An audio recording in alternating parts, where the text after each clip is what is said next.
एक तरफ जहां आरसीबी लाल जर्सी पहने तालियों की गड़गड़ाहट का अनुभव कर रही थी, तो वहीं मैदान के बाहर लाल खून का अंबार था। सीएम ने घटना की जांच के आदेश दिए हैं। उन्होंने कहा कि लोग स्टेडियम के गेट भी तोड़ दिए, जिसके कारण भगदड़ मच गई। इतनी बड़ी भीड़ की उम्मीद किसी को नहीं थी। स्टेडियम में केवल 35,000 लोगों की क्षमता है, लेकिन लगभग 2 से 3 लाख लोग जमा हो गए। आखिर ये लोग जमा कहां से हुए थे?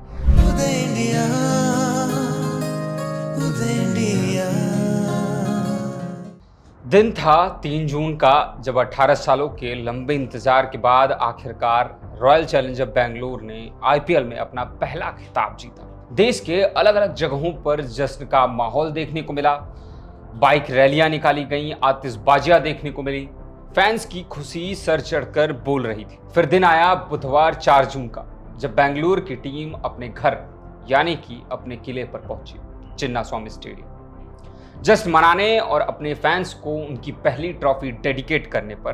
क्या मालूम था, जहां एक और मैदान के अंदर जश्न मनाया जा रहा था, वहीं दूसरी ओर मासूमों की जान की बाजी स्टेडियम के बाहर लग रही थी।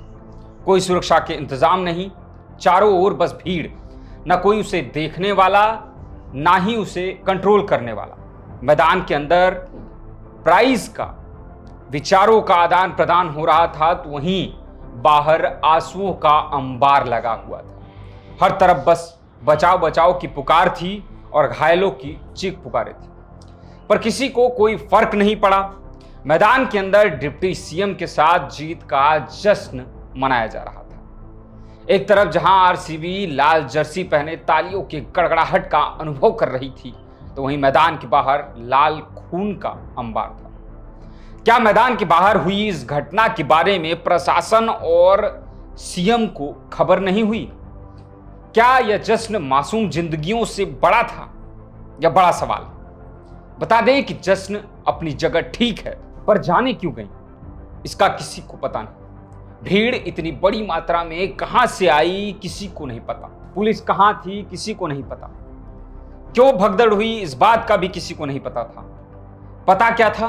पता यह था कि जश्न मनाया जा रहा है। पता यह था कि बेंगलुरु 18 साल बाद ट्रॉफी जीती। पता यह था कि भीड़ तो होगी। पता यह था कि भगदड़ के दौरान मौतें हुई।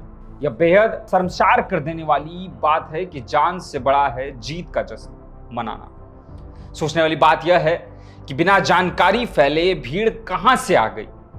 भीड़ आई तब जब इस बात की जानकारी फैलाई गई होगी, और अगर जानकारी फैलाई गई तो व्यवस्था क्यों नहीं?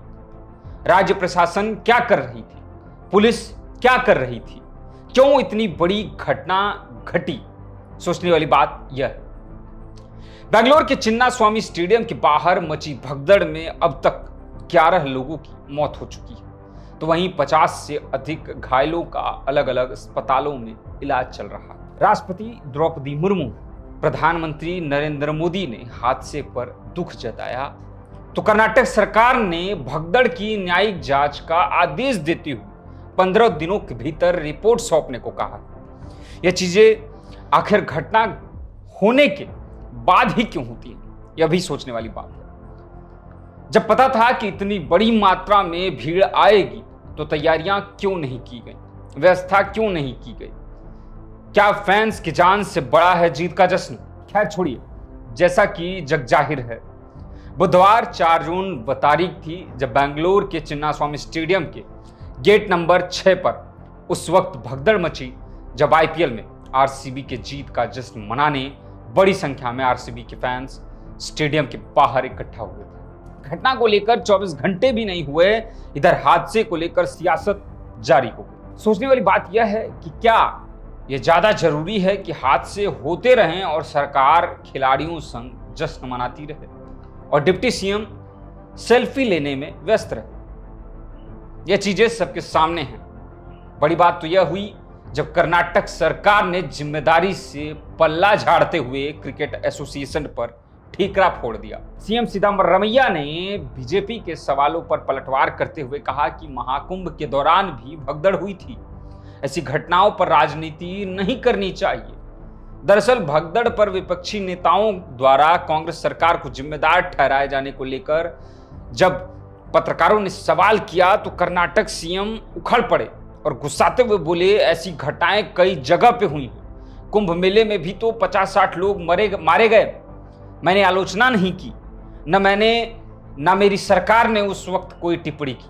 पार्टी ने क्या बोला मैं उस पर कुछ नहीं कहना चाहता हूं। बता दें कि सीएम ने तो मात्र अपने एक बयान से घटना से पल्ला झाड़ लिया, पर क्या यह जिम्मेदारी राज्य सरकार और प्रशासन की नहीं थी कि सुरक्षा व्यवस्था मजबूत रखी जाए? आखिरकार उस वक्त उप मुख्यमंत्री समेत कई राज्य मंत्री भी उस ग्राउंड के अंदर मौजूद थे। सीएम ने घटना की जांच के आदेश दिए हैं। उन्होंने कहा कि लोग स्टेडियम के गेट भी तोड़ दिए, जिसके कारण भगदड़ मच गई। इतनी बड़ी भीड़ की उम्मीद किसी को नहीं थी। स्टेडियम में केवल 35,000 लोगों की क्षमता है, लेकिन लगभग 2 से 3 लाख लोग जमा हो गए। आखिर ये लोग जमा कहां से हुए थे? कोई तो सूचना दी गई होगी, किसी ने तो बताया होगा कि कल जश्न मनाया जाने वाला है, आरसीबी की रोड रैली निकलेगी, किसी ने तो बताया होगा। तभी इतने लोग ग्राउंड के बाहर इकट्ठा हुए, लोकेशन पे इकट्ठा हुए, ठीक एग्जैक्ट लोकेशन पे इकट्ठा हुए। यह सोचने वाली बात है। बेंगलोर शहर में उपलब्ध पूरी पुलिस फोर्स को तैनात किया गया था, यह सीएम का कहना। लेकिन पुलिस मौके पर दिखी क्यों नहीं? व्यवस्था अगर थी तो इतनी बड़ी घटना आखिर घटी क्यों? इतनी भीड़ आखिर मैदान तक बिना किसी रोक टोक के पहुंची कैसे? यह सोचने वाली बात है। बेंगलोर के अस्पतालों में घायलों की भीड़ और चिन्नास्वामी स्टेडियम के बाहर बिखरे पड़े आरसीबी फैंस के जूते चप्पल ये बताने के लिए काफी हैं कि आरसीबी के जीत के जश्न के दौरान मची भगदड़ कितनी भयावह थी। बेंगलोर भगदड़ में जिन 11 लोगों की मौतें हुई हैं, उसमें बोरिंग अस्पताल में 6, वैदेही अस्पताल में 4 और मणिपाल अस्पताल में 1 घायल ने इलाज के दौरान दम तोड़ दिया। तो वहीं बता दें कि 50 से अधिक लोगों का इस वक्त इलाज जारी है। सवाल बार बार जहन में यही आ रहा है कि क्या आरसीबी की जीत को मनाने में लोगों को बचाना भूल गई सरकार? यह सोचने वाली बात। कर्नाटक सरकार ने भी हादसे में जान गंवाने लोगों के परिजनों को 10 लाख रुपए की आर्थिक मदद की घोषणा की। लेकिन बेंगलोर भगदड़ में 11 मौतों के बाद सबसे अहम सवाल यही उठ रहा है कि जीत के जश्न को मातम में बदलने का जिम्मेदार आखिर कौन है? क्या आरसीबी की जीत को भुनाने में लोगों को बचाना भूल गई कर्नाटक सरकार? ये सवाल इसीलिए उठ रहे हैं क्योंकि कर्नाटक के सीएम सिद्धारमैया ने भगदड़ का ठीकरा सीधे सीधे क्रिकेट एसोसिएशन पर फोड़ दिया। मामले को लेकर, इस घटने को लेकर कर्नाटक के सीएम ने क्या कहा? उन्होंने कहा कि यह प्रोग्राम क्रिकेट एसोसिएशन ने करवाया था, इसके बारे में हमें बताया नहीं गया। हमें सरकार की ओर से विधानसभा के सारे प्रोग्राम करवाया था, वहां तो कुछ नहीं हुआ। वहां का प्रोग्राम शांतिपूर्ण तरीके से हुआ, आगे का कार्यक्रम क्रिकेट स्टेडियम में हुआ, ऐसा हमें नहीं पता था, मैं तो वहां गया भी नहीं। ये सारी चीजें सीएम ने अपने बयान में कही। तो आईपीएल के चेयरमैन अरुण धूमल सामने आए। उन्होंने कहा कि आगे से इस तरह के आयोजन के लिए और बेहतर इंतजाम करने की कोशिश की जाएगी। बेंगलुरु में जीत के जश्न को मातम में बदलने के लिए सरकार भीड़ को जिम्मेदार बता रही है, तो विपक्ष कर्नाटक सरकार के इंतजाम पर सवाल उठा रहा है। लेकिन हकीकत जांच के बाद आएगी सामने, यह जग जाहिर है। जांच कैसे होगी, उसका परिणाम क्या आएगा, पर इन सब से यह तो नहीं होगा कि जिनकी जानें गई हैं वो वापस आ जाएंगी, या प्रशासन या फिर जो कोई भी मरने वाले परिवार का दुख खत्म तो नहीं कर पाएगा। यह घटना सीधे तौर पर इस बात पर गौर करती है और सभी को आईना दिखाने का काम करती है कि क्या ऐसी घटनाएं आगे भी होती रहेंगी? क्या इस तरीके की लापरवाही जो है वो बार बार होती रहेगी? क्या कर्नाटक सरकार और कर्नाटक के सीएम की तरह जो है अन्य जगहों पर भी इस तरीके से पल्ला झाड़ लिया जाएगा खुद को बचाने के लिए? क्या वो मौतें जो हुई उन्हें रोका नहीं जा सकता था ठीक व्यवस्था करके? पुलिस प्रशासन कहां थी?